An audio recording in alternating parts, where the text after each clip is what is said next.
मेरी प्यारी बहनों और भाइयों, आज मैं आपको ऐसी सच्ची कहानी सुनाने जा रहा हूं जिसे सुनकर आप चौंक जाओगे। बहुत समय पहले की बात है। एक दूर दराज के राज्य में एक दयालु और धर्मपरायण राजा का राज था। उसका नाम राजा फैयाज था। वह न्यायप्रिय था और अपनी प्रजा का सच्चे मन से ध्यान रखता था। उसकी एक सुंदर और गुणी पुत्री थी जिसका नाम आयशा था। आयशा न केवल सुंदर थी, बल्कि धर्मपरायण, नम्र और ज्ञान में भी निपुण थी। वह अपने पिता के दिल का टुकड़ा थी और राजा उसकी शादी एक योग्य और अमीर व्यक्ति से करना चाहता था, ताकि राज्य का भविष्य सुरक्षित रहे। एक रात राजा फयाज ने एक अद्भुत स्वप्न देखा। उसमें एक बुजुर्ग और तेजस्वी व्यक्ति ने उसे समझाया, ओ राजा, दौलत और शानो शौकत स्थायी नहीं होती। तुम्हारी बेटी की शादी उस व्यक्ति से करो जिसमें ईमानदारी, मेहनत और अल्लाह का डर हो। धन दौलत के पीछे मत भागो, बल्कि नेक इंसान की खोज करो। यह स्वप्न राजा के दिल में गहराई से बैठ गया। राजा ने सुबह दरबार बुलाया और अपनी बेटी के लिए उपयुक्त वर की खोज शुरू की। उसने राज्य में यह घोषणा करवाई कि वह अपनी बेटी का विवाह एक ऐसे व्यक्ति से करेगा जो सच्चा, ईमानदार और अल्लाह के मार्ग पर चलने वाला हो। राजा के इस निर्णय से सभी हैरान थे, क्योंकि लोग उम्मीद कर रहे थे कि वह किसी अमीर या राजकुमार को अपना दामाद बनाएगा। राज्य के कई बड़े व्यापारी और अमीर व्यक्ति आयशा से विवाह का प्रस्ताव लेकर आए, लेकिन राजा ने हर बार उनकी दौलत और शान और शौकत को नजरअंदाज किया। वह हर व्यक्ति से उसके जीवन मूल्यों, नेक कार्यों और अल्लाह के प्रति उसकी निष्ठा के बारे में पूछता। राजा के राज्य में एक छोटा सा गांव था, जहां अहमद नाम का एक गरीब किसान रहता था। अहमद मेहनती, ईमानदार और अल्लाह का भक्त था। वह दिन रात खेतों में काम करता और जो कुछ भी कमाता उसमें से जरूरतमंदों की मदद करता था। वह कभी भी अपने लिए संपत्ति या वैभव की इच्छा नहीं करता था। उसका दिल साफ था और उसका जीवन सादगी और ईमानदारी से भरा हुआ था।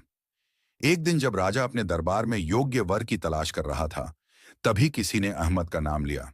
महाराज, अहमद गरीब जरूर है, लेकिन वह दिल से अमीर है। उसकी ईमानदारी और नेक दिली की मिसाल पूरे गांव में दी जाती है।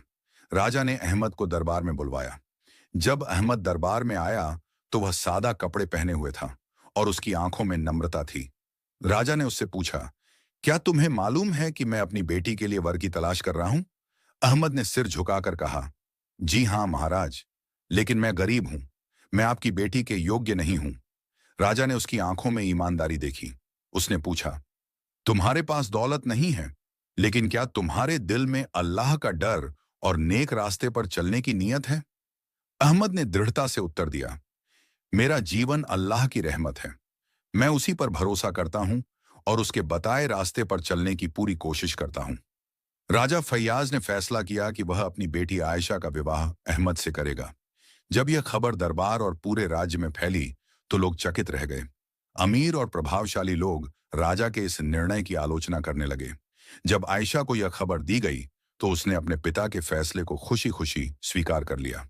उसने कहा, अब्बा हुजूर, आप जो भी निर्णय लेंगे वह अल्लाह की मर्जी होगी। मुझे इस बात की परवाह नहीं कि वह अमीर है या गरीब। मुझे परवाह है कि वह नेक और ईमानदार है। शादी एक सादगी भरे समारोह में हुई। अहमद और आयशा ने एक साथ एक नया जीवन शुरू किया। उनकी जिंदगी सादगी और बरकत से भर गई।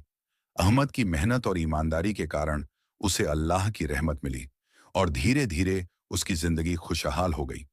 इस कहानी से राजा ने अपनी प्रजा को यह सिखाया कि दौलत और शान और शौकत से अधिक महत्वपूर्ण है इंसान का चरित्र, उसकी ईमानदारी और अल्लाह पर उसका विश्वास।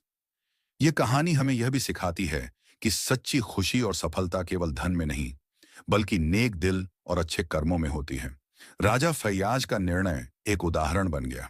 उसने दिखा दिया कि सही मूल्य और नैतिकता कभी भी धन दौलत से कम नहीं होते।